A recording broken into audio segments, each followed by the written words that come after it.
thank you very much. Was that interesting? Different stories, the Amul story? Yes. Thank you. A round of applause for So I'm going to jump right in, my friends. Thank you very much. And I want to start by asking you to please confirm to me that you will only share or say the truth and nothing but the truth. Confirm? Thank you. Pani, I didn't hear you. Yeah, sure. Sir, of course. Mr. Grover, thank you. So I want to start and I want short answers. So my first question to Joydeep is, how much of your strategy really gets converted? Joydeep, how much of your strategy really gets converted? Yeah, so if you really ask me, when we start off with the exercise that I was showing, almost 45% of the ideas get knocked out. And that is exactly what we were talking about, because many times a very noble idea gets knocked out because of the fact that we are not able to justify the impact of that. No, sorry, I'm not asking about how many ideas that come into that glass box get knocked out. When you strategize, when you start with a strategy, for the year, next year, how much of it really gets converted? How much of it sees the light of the day? Oh, that is a well thought out process, and when it comes down to strategy to action, what you're trying to put up, it is almost around 85%. 85%? Yeah. So the softer parts of it might get a little bit good into the next. So I'll hang on to 85%. Let me go to you. What is your response to the same question? Cross your heart and tell me what's the so our ratio again depends on business to business. In most of the industry that we operate in, where we have lesser control or degrees of freedom. So our guess ratio would anywhere between 70 to 75%. 75% for the more mature organizations within the group, and 70 or maybe even 65 to the slightly newer organizations across the group. So it's also a function of the degrees of freedom that we have in terms of, because we operate in a very so somewhere in the range of 60 to 70%. So I'll hang on to that. 65 to 75%. Pani-san. Yeah, our if you see, I divided into two things. One is the geography, second is the product. Product part is little less when you launch a product. Yeah. But if you give a time period, say 10 years, 7 years, then it is very, very successful, around 80-90%. And geography is 100%. Okay. So you're able to, whatever your expansion in terms of geography, you're able to achieve 100%. Yes. But product, market share, etc., it might take some time. Yes. Thank you very much. I'll hang on to that. Grover-san, in your own company, what do you think is the percentage? Well, this will be a slightly long answer, because when we started off many years back, I think our percentage was very low, maybe 20, 25, 30%. Over the years, we have improved, but we have, because we are geographically dispersed, we have units in West Africa, East Africa, India, and in non-India business also. Mature businesses get it nearly 100%. Immature ones, 60-70%. So it's still a learning curve for some of the new business units within our domain. Thank you. Very similar to what you said. More mature, group companies do it better. So I'm going to jump in and ask the next question. Is, of course, what gets achieved is very good. But do you have a structured process, like a Hansai, what we call in Kaizen Japanese reflection, to deal with what gets lost? Right? Can you reflect on that? Yeah. So if you recall my flow chart, we have what we call the year-end diagnosis. Okay. And this is done at a department, function, plant, view, group level, where it gets aggregated. We reflect not only on things gone right, we also reflect on things gone wrong. Yeah. And this is done in two parts. One is to see whether there are execution failures, and we try to look at as to why we failed. Was it a planning failure or an execution failure? Okay. Again, an execution failure was a resource failure. We try to break it down into 5 M's. And also, was it a systemic failure? Or is it, so we try to figure out why we failed. And if it's a systemic failure, and we see the same failure across. So we do we call it the SDCA, PDCA, Big PDCA. So SDCA is Standardized Do Check Act. The PDCA is involved. The Big PDCA is a systemic PDCA. So we try to bring it in, and I know for sure one of the companies that I work for, we went about devising a system because we continuously figured out one particular strategy. We change the way we operate. So that's definitely a part of our planning process. Very good, thank you. So, Joydeep, my question to you is, he talked about PDCA, which is, I'm sure everybody knows, it's called Please Don't Change Anything. I'm sure was that what you were referring to? No, okay. So, it is not Please Don't Change Anything, it is Plan to Check Act. My question to you, Joydeep is, when things don't meet your strategic plan, then what is the, of course reflection is one thing, but how do you deal with these gaps? In the sense, is there a corrective action, or do people have to, they are really answerable to it, repercussions, and that's what I want to know. So, I mean, what is the rigor in dealing with what is not achieved? Yeah, we do have a further process, what we call as the FIRG process, Okay. in terms of whatever strategic initiatives do fall out. Okay. And there is a deep dive analysis, and how we do it is a little bit different in terms of the way it is being looked at. It is not allocated to a functional head, so as to say. We have functional excellence leaders. And the functional excellence leaders take the lead in terms of doing an exercise prior to the strategy for the next year. Okay. That starts sometime in September, because our strategy gets rolled out in the month of December, as we follow the Jan to December cycle. Yeah. So, with that, what we try to do is that the functional excellence leaders do a deep diagnostic in terms of why it did not work. Okay. Was that the initiative itself was very aspirational? Yeah. Or is it that the targets that we had targeted for were far too aspirational than the reality checks? Okay. So there is something called a reality check. As far as the product part of it, since we are more regulatory driven, failures of strategies on that front is very less. Yeah. But when it comes down to the softer issues, as I mentioned, in terms of we do have targets in terms of attrition rates, we do have targets in terms of how we make it into a great place to work, not really looking at the accolades of the external organizations, so to say, but it gets reflected in terms of the employee engagement index that we have internally. And that is where we do a lot of analysis in terms of what is it holding us back. We do have the skip level meetings, and we have the 360-degree feedback. I'm just giving you one example of that. So there is a very rigorous exercise done along with the functional excellence leaders and HR team to close those gaps in terms of what needs to be done differently. Okay. And that is what the fallback plan is all about. Very good. Thank you. So, thank you very much. Pani-san, you of course gave a wonderful overview of Amul and the very inspiring journey. You talked about Hoshin country. So do you have a classical X-matrix kind of approach, a structure? Would you like to reflect on that, share something?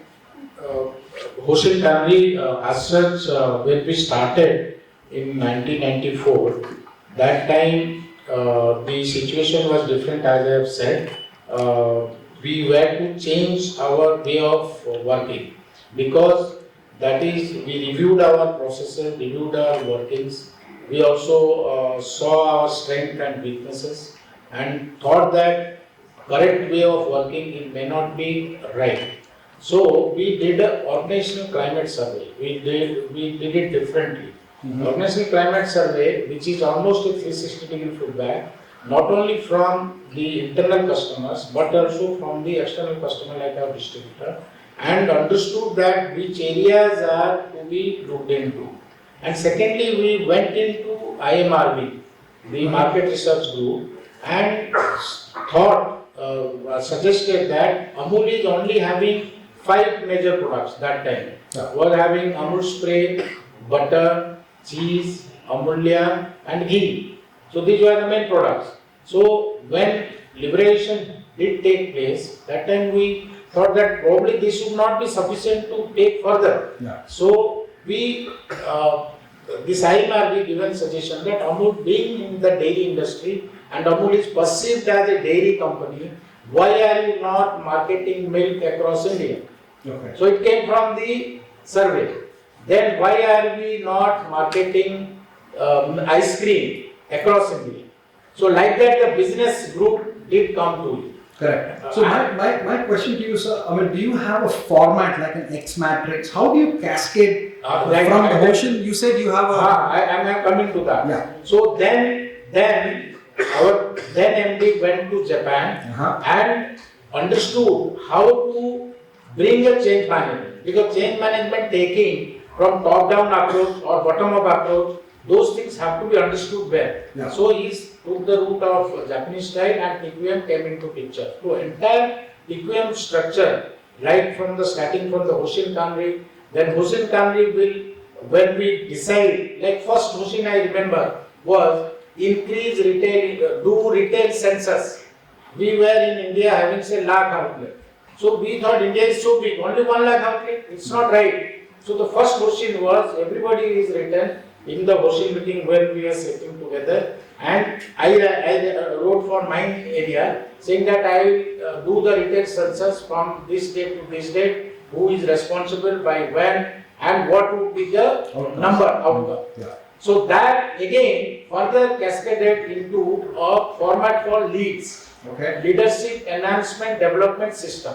Okay. Leadership Enhancement Development System is for the individual employee to write his own Hoshins, Yeah. write his own Kaizens, SGAs, all these initiatives, and at the end his assessment is made. Very good. So at the year end, the person is knowing how much I have done, how much I could have. Very good, thank you. So, so you have a structured system.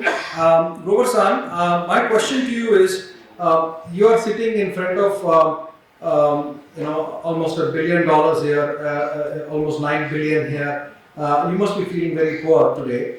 My question to you is, are these things like ocean country, policy deployment, is this only good for the big boys? What is your take on it? Is it difficult when you are a more modest sized, mid-sized, small organization? What is your take? Well, if small organizations have a vision to grow, there has to be structure behind it, there has to be a process behind it.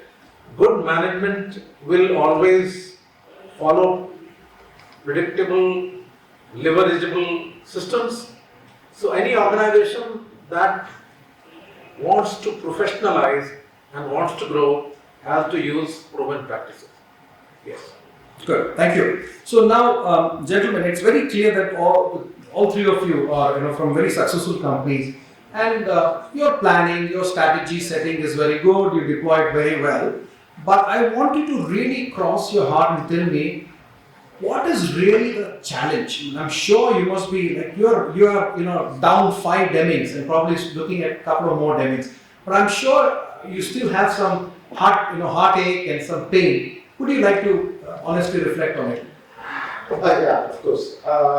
As our chairman sort of referred to in the morning, getting tea, I see, for us, I spoke that we are all, nearly 5 of our businesses are globally GPW certified businesses. The voice of our employees are heard, tea is very high, they participate in small group activities. So that's quite successful. See, the problem is the short term versus the medium term versus the long term, right? Like, as long as we are not firefighting, we see that we are able to do continuous improvement systemically, efficiently and effectively. The problem is when you start slipping up, and that's when the trade-off between what has to happen today, the fires that have to be sort of stoked today or closed today, these are the improvement that you have to do today for say tomorrow's success. Yeah. That trade-off becomes quite difficult to stomach. And so what I was trying to say is that decision takes a very, sometimes becomes very emotional decision, sometimes a very logical business-oriented decision.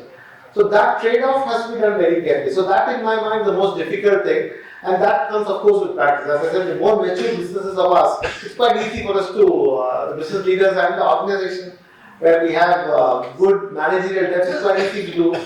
But in say a plant of which this is like a new plant or a plant which has more fires to put out, it will be more difficult. So I guess it's particularly the industry that we operate in, Yeah. where we operate in a JIT model, and customers have to be kept happy on QCD literally hour to hour. And that will be the challenge. I guess. So I'm going to ask Pani sir one question. Would you agree that strategy is of course there, but there is the real challenge is in execution? A very short answer. Do you agree with that? Yeah, agree. Absolutely. I'll just give one quotation of this. 7 Habits. Yeah. It says that don't jump into the entire strategy to the entire area. Okay. Work with a small area. Please expand that area. Okay. Then what happens? Then your good things will be after some time will be visible across. We launched milk first in Delhi. We didn't go milk launch across India together. Correct. Delhi, then went to Calcutta, then Bombay, like that we went. So we started 2004, today 20 years gone. Correct. We have yet to complete Odisha, yet to complete part of South. Probably that's where your answer is. Yes. So what I'm capturing from your is that yes, execution is a challenge. But it has to be strategized. Execution needs to be strategized also. Rosan, what do you think? How much is really? You already mentioned in the morning a great loss in execution between strategy. That was a miss between the lip and the cup. Would you agree with that? There is always going to be a slip between the cup and the lip. But there is a simple philosophy of life. You learn more from failure than you learn from success. Yes. So I don't think we have to necessarily be afraid of failures. As long as we learn from them and as long as we use that learning to make it better tomorrow. So failures will be there and there will be different kinds. That's why we need to have so-called Hansei and reflection. Each time learn from what has done well, but learn much more from what has not done well. That's almost essential. And nobody, I don't think, best of companies nor the worst of companies, even the best of companies don't have failure. They cannot possible. Good. So I'm going to ask a statement and I want everybody's reaction, which is related to the question I asked, is generally top management find strategy very sexy. Sorry to use the word, but they would love to go to Goa for 3 days and strategize, or go to Dehradun and come out with a strategy document. But when the rubber hits the road, execution, leave it to the boys and girls, right? Would you agree with that statement? Short answer, reflection. No, because we believe vision without action is hallucination. So that's something that is sort of ingrained in our ecosystem. Yeah. And that's why we have a bottoms-up approach to feedback. Okay. We hear the voice of the organization as a part of our year-end reflection. So if there are execution failures, it's our responsibility as senior management to step in and ensure. I think Dr. Rajan in the morning was talking of how, and the Cleveland business is like that. You have to pay attention to detail, otherwise, I'm talking about automotive particularly, you have to pay attention to execution, the details of execution, otherwise it will only be hallucination, it will not be absolutely. Joydeep sir, so do you think the devil of course lies in the details, as they say? Do you find this challenge, cross your heart and tell me, we will not let your reply go out of this room? No. I have a slightly difference in that opinion. Earlier it used to be maybe 20 years back, it used to be like what you are mentioning. But over the period of time, I think Indian corporates have learned a lot in terms of how to make effective execution. And that is where the effectiveness of the policy deployment matters. By and large, I find when I do the business excellence assessment for other organizations as well, as a part of the various CI and other assessments, I do find that policy deployment matrix effectiveness has improved to a large extent over the last 10-12 years. And that is where the success story has come.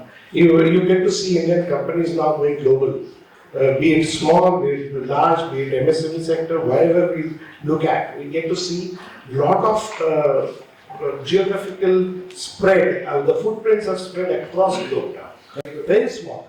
Funny son. So I fully agree with the thing. Policies taken at the top level or strategies taken, but implementation is the down the line. But yes, we have to ocean the system. We are not afraid of implementing. So people down the line, when they're sitting in front of us and say this is the thing, they come out with suggestions. then how do we go about it? Another angle of it is we also pursue. We don't leave. Okay. Nothing happens, meaning don't do it. Pursue the matter, little tweak here and there, and make it happen. Correct. So that attitude also we bear from the top, and we align with the team so that overall the strategy is. Thank you. Grover-san, what do you think? How strong is the focus on execution within the Kaizen Institute?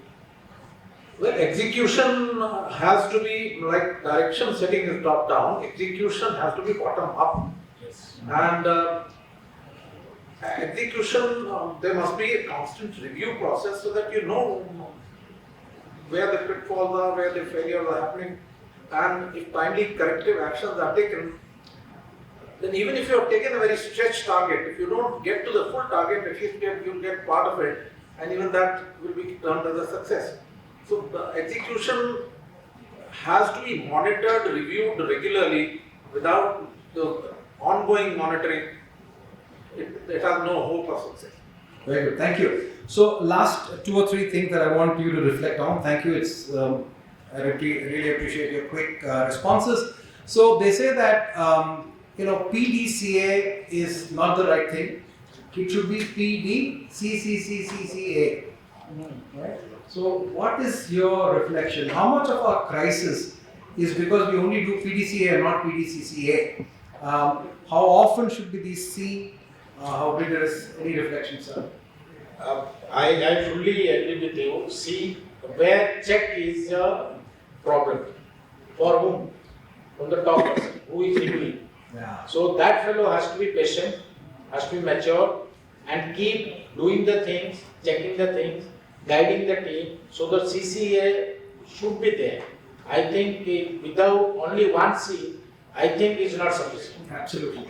So how many times, how often is your C? That's my question. Yeah, so sometimes it is an overkill, let me be honest. Sometimes it is an overkill in terms of too many C's being, too many governance and cadence to be put into the system, and that kills the purpose. But however, still, I would still suggest that a lot of checks are required given the current business scenarios, and it is for the benefit of the business, because if we do not do enough checks, we might fall into what is that 15% fallouts, as we call out. And that is something which we need to be really taking cognizance of. PDCA straightforward is not a requirement, PDCCA is definitely watch out over here. But overkill has to be also, because it sometimes happens that people who are on the execution phase, with too many governance platforms have been created. That is Especially also, large corporates that can yeah. So we need to be taking both ways. We have to balance the right number of C's out. Rajesh, what is I have a contrary view to it. I think, or at least we believe, that if you do the P part of it well, okay. and you have a effective DRM, daily review management system, daily routine management system, a single C is enough. Yeah. If you are able to have a well-established policy deployment, you do the planning well, and you are able to, you saw we explained how we try to convert a business policy into what we call from a Form 1 to a Form 2 to a Form 3. Form 1 Right. is our business policy, Form 2 is each stakeholder's policies, what they will manage.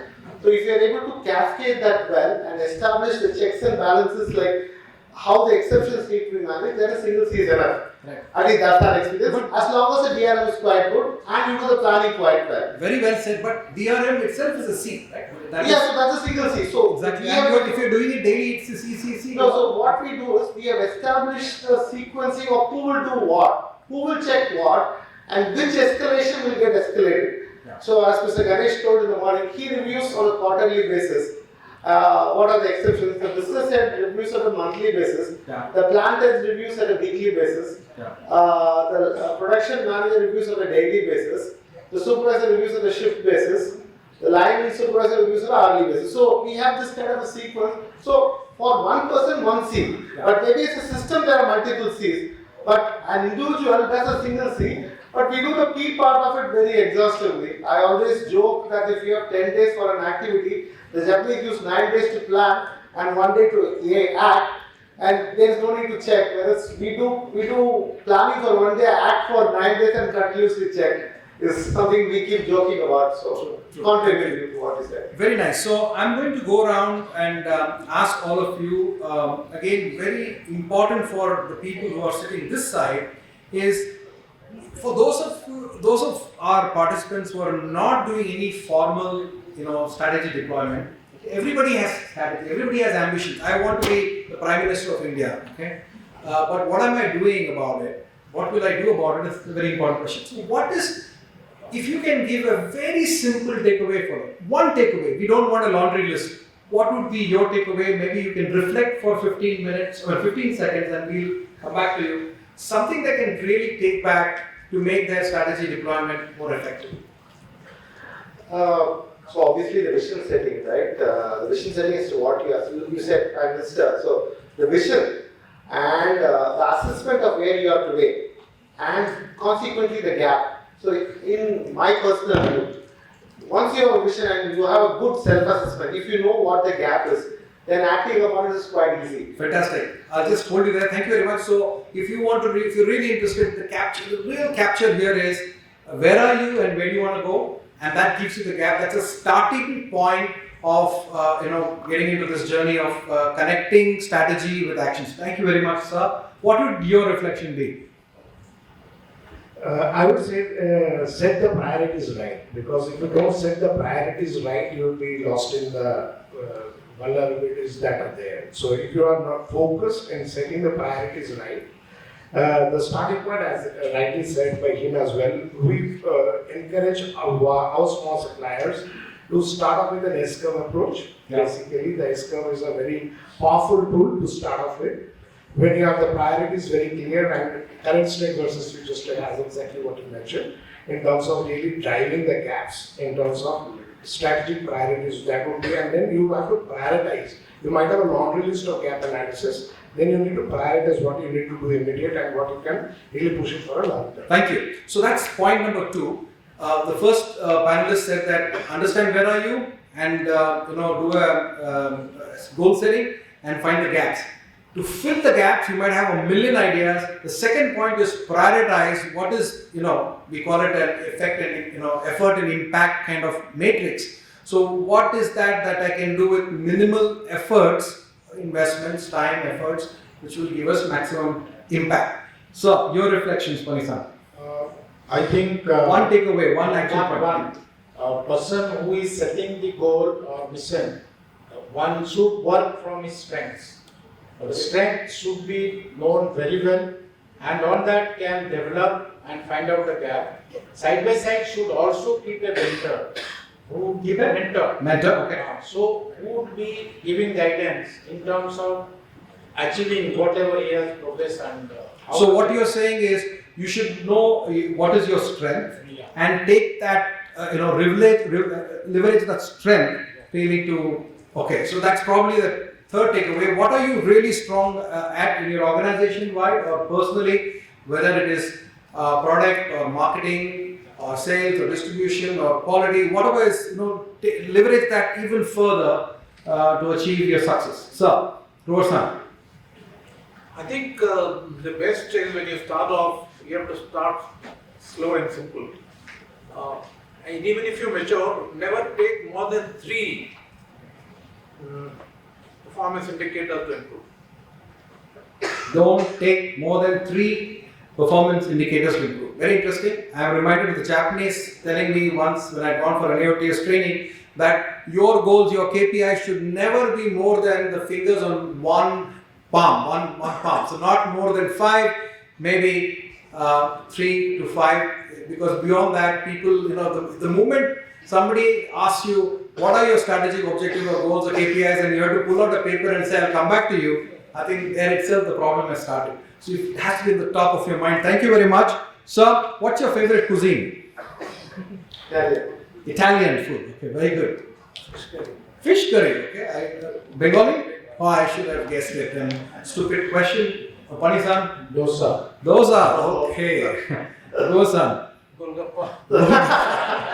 Okay, so I think if anybody is taking note of the menu for the tea break, there you have. And I'm going to start with Mr. Grover. The last question is, what is the current book you're reading? It's a book on Hindu civilization. The book on Hindu civilization. Okay, so any book, last book, current book? Old book is a good to great. You're reading good to great. Very good, very good. Thank you. I'm reading the Six Sigma methodology because I'm trying to get to the next level of what we call it beyond the So you're doing homework. homework. Because I have to apply for the exams as well. Yes. Your latest book or Yeah, I'm sort of rereading the outlines, like Michael Gladwell outlines. Fantastic. Ladies and gentlemen, a round of applause for our panelists. Yes. And there is an answer for Orissa. Yeah, see, Milky Mo is a very good brand, doing well in Odisha. There is no doubt about it. Amul is not in pouch milk there. Amul is only in dairy products. Our major sale is coming from Amul spray, which you must have brought up with that milk powder in Odisha, because their milk is also a shortage there. So I also brought up from Odisha from the Amul spray during my childhood time. So Amul spray is the product which is still giving the nutrition, milk, tea, ghee, all products of dairy products related things from Amul spray to people there. So that is where when we come with milk, then you will be able to compare which one related to quality. Okay. Thank you. So a round of applause for the panelists. Thank you so much.